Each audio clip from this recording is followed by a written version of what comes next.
تو وہ جن کو براؤن صاحب کہتے ہیں وہ بنائے انہوں نے ایک خاص تعلیمی نظام سے. ہم جب ایچ ایس این کالج سے نکلے تو جب میں انگلینڈ گیا ایچ ایس این کالج کے بعد تو مجھے ایسے لگا کہ مجھے ایک انگلش پبلک اسکول بوائے بنایا گیا ہے, پاکستانی نہیں بنایا گیا. میرے اپنے کلچر سے بھی دور کیا گیا اس تعلیم کے نظام نے, میرے دین سے بھی دور کیا گیا. اور یہ صرف یہاں ہی نہیں تھا, جدھر جدھر انگریز نے حکومت کی, سنگاپور کے اندر انہوں نے چائنیز بھی میڈیم اور انگلش میڈیم کر دیا. جدھر بھی وہ گئے انہوں نے ایک انگلش میڈیم چھوٹی سی کلاس کے لیے, باقی دوسروں کے لیے, عوام کے لیے. اب اصولاً تو جب ہم آزاد ہوئے تھے تو ہمیں سب سے پہلے اپنا تعلیم کا نظام ٹھیک کرنا چاہیے تھا. ہمیں ایک سنتھسائز, ایک ہی سلیبس لانا چاہیے تھا, ایک ہی کریکولم, تاکہ ایک قوم بنتی. اس کے بجائے تین طرف نکل گئے. ایک طرف دینی مدرسے چلے گئے, ایک طرف اردو میڈیم, اور چھوٹی سی کلاس کے لیے انگلش میڈیم. اور انگلش میڈیم بھی اس طرح تعلیم ایوالو ہوئی کہ وہ تعلیم کے اوپر کم زور تھا, دیسی ولایتی بنانے کا زیادہ زور تھا. طور طریقے سارے وہ لے لیے, ایٹیٹیوڈز وہ لے لی, ذہنی غلامی لے لی دوسرے کلچر کی.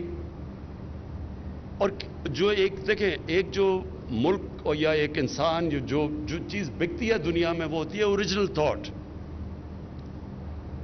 جب آپ کسی اور کلچر کی ذہنی غلام بن جاتے ہیں تو آپ اچھے غلام بن سکتے ہیں, آپ بڑا کام نہیں کر سکتے. غلام صرف اچھا غلام بن سکتا ہے. جو ہونا چاہیے تھا ہمیں کہ ہمیں جو بھی تعلیم میں اگر آگے نکل گیا, ہمارے سے مغرب کہاں سے پہنچ گیا تعلیم میں, تو ہمیں ایک اسٹوڈنٹ پروفیسر کی ریلیشن شپ رکھنی چاہیے تھی. ہمارا تعلق ہونا چاہیے تھا ایک اسٹوڈنٹ اور پروفیسر کا, کیونکہ اسٹوڈنٹ پروفیسر سے آگے نکل جاتا ہے, غلام ہی رہتا ہے, اچھا غلام بن جاتا ہے. اور یہ جو ذہنی غلامی تھی یہ ہمیں اس انگلش میڈیم ایجوکیشن نے لے کے آیا. اور آج بھی لوگ کہتے ہیں جی, جب یہ آپ کہتے ہیں نا ایک کریکولم, تو وہ کہتے ہیں جی دیکھیں یہ تو پیچھے لے کے جا رہے ہیں. کیا چائنا کے اندر کتنے کریکولم ہیں, کوئی ملک جاپان میں کتنے ہیں, فرانس میں کتنے ہیں. جو بھی ملک آج اوپر جا رہے ہیں وہ ایک نیشن بناتے ہیں, ایک کریکولم میں. اور یہ کیوں نہیں ہوا؟ یہ اس لیے نہیں ہوا کہ اگر عمران خان کے بیٹے انگلش میڈیم پڑھ رہے ہیں, مجھے کیا ضرورت ہے پڑھنے کی, یہ تعلیم کا نظام چینج کرنے کے لیے, کیونکہ میرے بچے تو پریویلیجڈ ہوں گے, اچھی نوکریاں ان کو ملیں گی, ان کا سٹیٹس بن جائے گا سوسائٹی میں, اچھی جگہ شادیاں ہو جائیں گی. تو اس لیے بجائے انگریز کا جو سسٹم چینج کرتے, ہم نے اس کو اور بڑا کر دیا. تھوڑے سے انگلش میڈیم سکول تھے اور زیادہ بڑے بن گئے. سب سے آسان, آج اگر آپ نے پیسہ بنانا ہے, ایک انگلش میڈیم کا کوئی نام رکھ دیں, آکسفورڈ, کیمبرج وغیرہ, اس کا سکول کر کے اچھا ایک انگلش میڈیم سکول بنا دیں, آرام سے آپ پیسے بنا سکتے ہیں. اور ہماری گورنمنٹ کی کوتاہی یہ تھی کہ ہم نے اپنا گورنمنٹ ایجوکیشن سسٹم کو نہیں ہم نے ڈیولپ کیا. اور اس سے اگر آج ہم دنیا کا ایک وقت پہ تیزی سے آگے جا رہے تھے, آپ کو پتا ہونا چاہیے کہ 50 سال پہلے پاکستان وہ ملک بڑی تیزی سے اوپر جا رہا تھا. ساؤتھ کوریا پاکستان آیا تھا, انہوں نے ہماری ماڈل سٹڈی کیا تھا, ملیشیا آیا تھا. ہم دنیا کے اندر اگر ہمارا پریزیڈنٹ باہر گیا امریکہ, تو اگر امریکن پریزیڈنٹ اس کو ایئرپورٹ پہ لینے آیا تو کوئی حیثیت ہوگی نا ملک کی. تو وہ آہستہ آہستہ ہمارا ملک نیچے آنا شروع ہوا, اور اس میں بہت بڑی وجہ ہمارا تعلیم کا نظام تھا. ہم نے صرف ایلیٹس سسٹم بنا دیا, تھوڑے سے ایلیٹ کے لیے اچھی تعلیم, اور باقیوں کو جو باقیوں کا سسٹم تھا. یہ بھی میں آپ کو بتا دوں, گورنمنٹ سکولز میں جب ہم بڑے ہو رہے تھے تو بہترین پاکستان کا انٹلیکچوئل گورنمنٹ سکول سے نکلتا تھا. گورنمنٹ سکول میں سٹینڈرڈ اس سے بہت بہتر ہوتی تھی. آہستہ آہستہ گورنمنٹ سکول نیچے جانے شروع ہو گئے. گورنمنٹ سکول کے اچھے ٹیچرز نے پرائیویٹ سکول کھولے یا پرائیویٹ سکولوں میں چلے گئے, تو گورنمنٹ سکول سسٹم نیچے چلا گیا, اور جو چھوٹا سا پرائیویٹ سکول سسٹم تھا وہ آگے تو گیا, لیکن انہوں نے ہمیں ایک دوسرے کلچر کا غلام بنا دیا. تو یہ جو آپ یہ شفقت محمود اور آپ فیڈرل منسٹر اور آپ نے جو خاص طور پہ کیا، مراد یہ بہت بڑا ایک چینج ہے. یہ ایک وقت آئے گا کہ لوگ ریئلائز کریں گے یہ ایک ٹرننگ پوائنٹ ہے. یہ اور یہ ایک دم میں ٹھیک نہیں ہوگا. یہ مشکل ہے، یہ آسان نہیں ہے.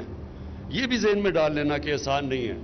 کہیں گے جی ٹیچرز نہیں ملتے انگریزی کے، کیونکہ سر بجائے یہ کہ تھوڑے سے لوگوں کو انگریزی پڑھائیں، سب کو انگریزی پڑھائیں، تو ساروں کو پڑھائیں. کیونکہ اگر انگریزی سے ہائر ایجوکیشن میں آپ نے سیکھنا ہے تو سب انگریزی پڑھیں، لیکن انگریزی ایک سٹیٹس سمبل نہ بنے. فنکشنز ہوتی ہیں، سارے پاکستانی بیٹھے ہوتے ہیں، فنکشن انگریزی میں ہو رہی ہوتی ہے، کوئی انگریز نہیں ہوتا. میں بھی جب پرائم منسٹر بنا، فنکشن میں دیکھ رہا ہوں انگریزی میں شروع ہو گئی. میں ان سے پوچھا انگریزی میں کیوں بولی جا رہی ہے؟ وہ جی وہ 2 ایمبیسڈر بیٹھے ہوئے ہیں، 2 ایمبیسڈر کے لیے ساری فنکشن انگریزی میں ہو گئی. اور ٹی وی پہ جا رہی ہے، ٹی وی پہ ہمارے عام لوگ دیکھ رہے ہیں. کتنی بڑی توہین ہے ہمارے لوگوں کی جن کو انگریزی آتی نہیں ہے. آپ ایک دوسری زبان میں فنکشن کر رہے ہیں، 80% لوگوں کو انگریزی نہیں آتی، تو ان کو آپ کیا کہہ رہے ہیں؟ کیا آپ کوئی نچلی قوم ہے؟ آپ اپنے لوگوں کے اندر احساس کمتری ڈال رہے ہیں انگریزی میں فنکشن کر کے. کبھی سنا ہے کہ چائنیز بیٹھے ہوں تو وہ 1-2 ایمبیسڈر ہوں تو وہ جا کے انگریزی بولیں؟ کبھی سنا ہے؟ کبھی انگلینڈ میں سنا ہے کہ انگلینڈ میں پارلیمنٹ ہو رہی ہے اور وہ فرینچ میں بولنا شروع ہو جائے؟ یہ کہیں نہیں ہوتا. یہ ہماری پارلیمنٹ کے اندر انگریزی میں تقریر شروع ہو جاتی ہے، سینٹ میں انگریزی میں تقریر. اس لیے نہیں کہ کیونکہ ان کو اردو نہیں آتی، وہ امپریس کرتے ہیں کہ میں پڑھا لکھا ہوں. میں نے عام دیکھا ہوا کئی دفعہ لوگ کھڑے ہوتے ہیں، کسی کو غصہ چڑھ گیا، وہ انگریزی میں بولنا شروع ہو جاتا ہے امپریس کرنے کے لیے لوگوں کو. یہ سٹیٹس سمبل انگریزی نہیں ہونا چاہیے، صرف ایک ہائر ایجوکیشن کے لیے زبان ہونی چاہیے. اور یہ جو آپ نے شروعات کی ہے کہ سب کو ہم اب اپنے لوگوں کو ایک کریکولم دیں گے، یہ پاکستان کی تاریخ میں بہت بڑی آپ نے موو کی ہے، جو آنے والے ٹائم میں آہستہ آہستہ آپ کو پتہ چلے گا کہ اس کا کتنا بڑا امپیکٹ پڑے گا ہماری سوسائٹی میں. اور ساروں کو ہم کیوں نہ سب کو موقع دیں انگریزی سیکھنے کا. اور بچے بڑی جلدی زبان سیکھ جاتے ہیں. سوئٹزرلینڈ کے اندر 4 زبانیں بچے بولتے ہیں، عام یورپ میں 2 زبانیں بولتے ہیں. ہم کیوں نہیں بچے بڑی جلدی سیکھتے ہیں. تو ہم ان کو موقع بھی دیں. بچوں کو ہمیشہ اپنی زبان میں پڑھانا چاہیے، کیونکہ ساری ایجوکیشن کے اندر جتنی بھی ریسرچ ہے وہ ثابت کرتی ہے کہ سب سے تیزی سے بچہ اپنی زبان میں سیکھتا ہے. اور دوسری چیز، اور یہ بھی مجھے بڑی مراد آپ نے ٹیکنالوجی کا جو استعمال کیا، یہ اس سے بڑی چیزیں سالو ہو جاتی ہیں. دیکھیں ٹیکنالوجی ایک اب اس طرح آئی ہے، یہ جو آپ نے ساری چیزیں بتائیں کہ پوسٹنگ ٹرانسفر پہ پیسے چل رہے ہیں اور جتنی بھی یہ مارکنگ کے اوپر بھی، تو ٹیکنالوجی سے ہم اس ملک میں بدقسمتی سے کرپشن نیچے تک پہنچ گئی ہے. لوگ عادی ہو گئے ہیں کرپشن کے، اور اس کا طریقہ ہی اب یہ ٹیکنالوجی ہے. ہم FBR کے اندر کوشش کر رہے ہیں. 3 سال سے مجھے وہ ہر باری 6 مہینے اور 6 مہینے کہتے رہتے ہیں کہ FBR کو آٹومیٹ کریں، آٹومیشن لے کے آئیں. اور جیسی آٹومیشن آتی جائے گی، جب اس کا جو ٹیکس کلیکٹر اور جو شہری ہے اس کے اندر آپ رابطہ ختم کرتے جائیں گے، کرپشن نیچے آ جائے گی. اور اسی طرح جس طرح ہم نے شوکت خانم ہے، ہم نے آج سے 20 سال پہلے شوکت خانم کے اندر سب کچھ کمپیوٹرائز کر دیا، اپنا سافٹ ویئر ڈیولپ کیا، بالکل پیپر لیس ہو گیا شوکت خانم. اس کا نتیجہ کیا؟ کرپشن ہو ہی نہیں سکتی. جب اب سب چیز آپ کی کمپیوٹرائز ہو جاتی ہے، پیپر لیس ہو جاتا ہے، کرپشن ہم نے اب اپنی کیبنٹ میں کر دیا. پہلے اتنے کاغذ پڑے ہوتے تھے کیبنٹ میٹنگ میں، اب ہماری ساری پیپر لیس ہو گیا. ہم نے اپنی کیبنٹ کو ای گورننس پہ لے آئے.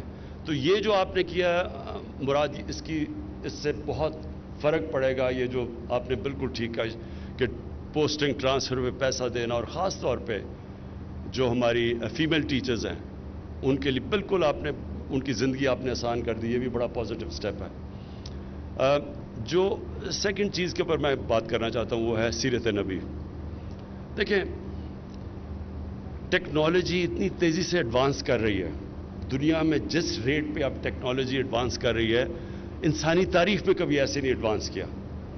تو ٹیکنالوجی کے اوپر تو ہم نے اپنی بچوں کو لے کے آنا ہے، اور بچے اب موبائل فون کی وجہ سے بڑی جلدی ٹیکنالوجی سیوی ہو جاتے ہیں. لیکن جو اس کے ساتھ ساتھ اپنے بچوں کو ہم نے جو تربیت دینی ہے، یہ بہت ضروری ہے. یہ جو مینار پاکستان میں جو میں نے دیکھا، شرم آئی، تکلیف ہوئی کہ ہم کبھی ایسے تصور نہیں کوئی کر سکتا تھا جب میں بڑا ہو رہا تھا کہ اس طرح کی حرکتیں ہوں گی. یہاں میں ساری دنیا میں گیا ہوں، جو عورت کی عزت میں نے پاکستان میں بڑے ہوتے ہوئے دیکھا تھا، میں نے دنیا میں ایسی، مسلمان دنیا میں تھی لیکن مغرب میں ایسی عورت کی عزت نہیں جو یہاں ہم کرتے تھے.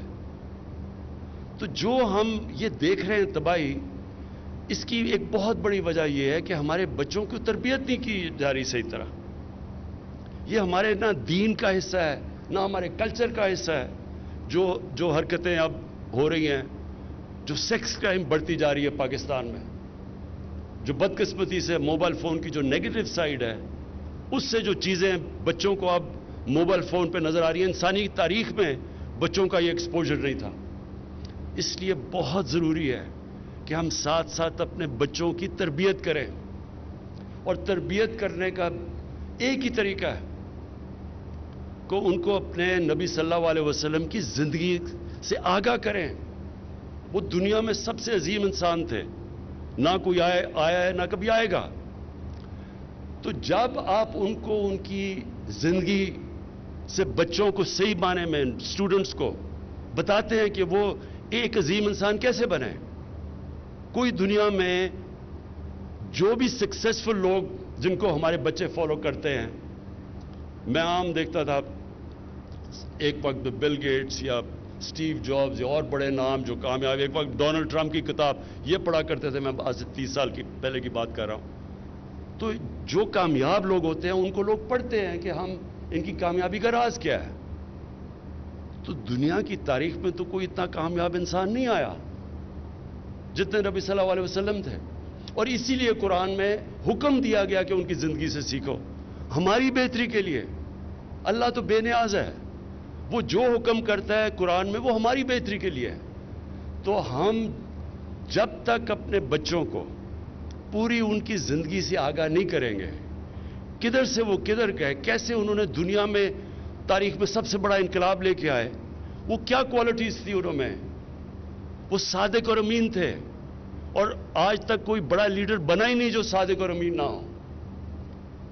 بڑے بڑے پرائم منسٹرز آئے اور بڑے بڑے پولیٹیشنز آئے، لیکن جو اوپر پہنچا، جس کی دنیا عزت کرتی ہے، وہ ہمیشہ اس کی بنیاد ان کی کوالٹی صادق اور امین میں رکھی ہوتی ہے.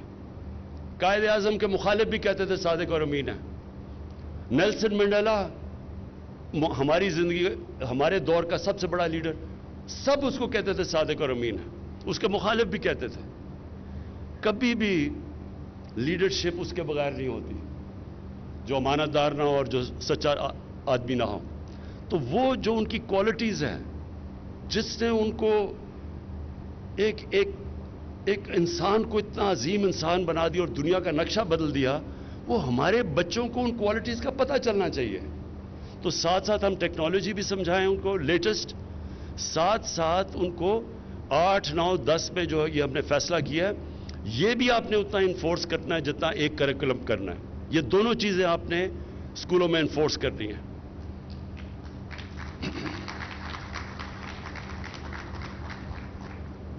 میں آخر میں مراد آپ کو مبارک دیتا ہوں. جو مجھے آپ میں چیز پسند ہے وہ یہ کہ آپ میں اس سبجیکٹ کا جنون ہے. پیشن کے بغیر کوئی انسان بڑا کام بھی نہیں کرتا. اگر کھلاڑی بھی ہے تو ایک میں ٹیلنٹ زیادہ ہے، ایک میں پیشن زیادہ ہے. جس میں پیشن ہے وہ کھلاڑی کو شکست دے دے گا جس پہ ٹیلنٹ زیادہ ہے. جو پیشن ہے اس کی وجہ سے لوگ بڑے کام کرتے ہیں. اور آپ نے، میں نے جو دیکھا آپ میں پیشن اپنی اس منسٹری کے لیے، تو جب ہم پیشن دیکھتے ہیں چیف منسٹر یا پرائم منسٹر تو ہم پھر اس منسٹری کو بیک بھی کرتے ہیں کیونکہ نظر آتا ہے کہ وہ دل سے کام کر رہا ہے. یہ بڑا امپورٹنٹ کام ہے مراد. اگر آپ نے یہ کامیابی سے اسی طرح اگلے 2 سال آپ کے ہیں, پہلا تو سال سیکھنے میں لگ جاتا ہے, آپ کے پاس 2 سال اب ہیں, اس میں اگر آپ نے یہ جو چیزیں مجھے آپ نے بتائی ہیں اور یہ جو ٹارگٹ سیٹ کیے ہیں, تو اگر آپ اسی طرح چلتے گئے اور گورنمنٹ سکولز کا سٹینڈرڈ آپ نے اٹھا دیا. دیکھیں گورنمنٹ سکول اس لیے امپورٹنٹ ہے, عام آدمی گورنمنٹ سکولوں میں جاتا ہے, پرائیویٹ سکول سسٹم میں پیسے ہیں تو آپ جاتے ہیں. پرائیویٹ سکول بائی دا وے بڑا زبردست کام کر رہے ہیں, لیکن پیسے ہیں تو پرائیویٹ سکول میں جائے گا. لیکن جو اصل پاکستان کے اندر جو ہمارا ٹیلنٹ بیٹھا ہوا ہے عوام کے اندر, وہ گورنمنٹ سکولز میں آتا ہے. میں آپ کو صرف آخر میں یہ صرف نمل یونیورسٹی کا بتا دوں کہ نمل یونیورسٹی کی افیلیشن تھی بریڈفورڈ یونیورسٹی سے, ڈگریز ملتی تھی بریڈفورڈ یونیورسٹی کی. نمل یونیورسٹیز میں تقریباً 75 سے 80% لوگ اردو میڈیم کے تھے. پہلے ہم ان کو انگریزی پڑھاتے تھے, 6 مہینے انگریزی کا فاؤنڈیشن کورس کرتے تھے. سارے بچے 92% اسکالرشپ پہ تھے, افورڈ نہیں کر سکتے تھے اچھی تعلیم. آپ حیران ہوں گے کہ ادھر سے بچوں میں اتنی ڈرائیو تھی, اتنا جنون تھا پڑھنے کے لیے کہ اردو میڈیم سے پہلے انگریزی سیکھی, پھر بریڈفورڈ کی یونیورسٹی کی ڈگری کی, اور بریڈفورڈ کے اندر 8-9% بچوں کو فرسٹ ڈویژنز ملتی ہیں.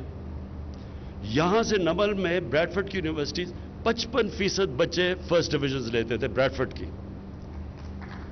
میننگ کہ ان کے اندر اتنی ڈرائیو تھی, انرجی تھی, ان کے اندر بھوک اتنی زیادہ تھی ایکسل کرنے کے لیے. اس لیے ضروری ہے کہ ہم اپنے گورنمنٹ سکولز میں کوالٹی ایجوکیشن دیں. شکریہ.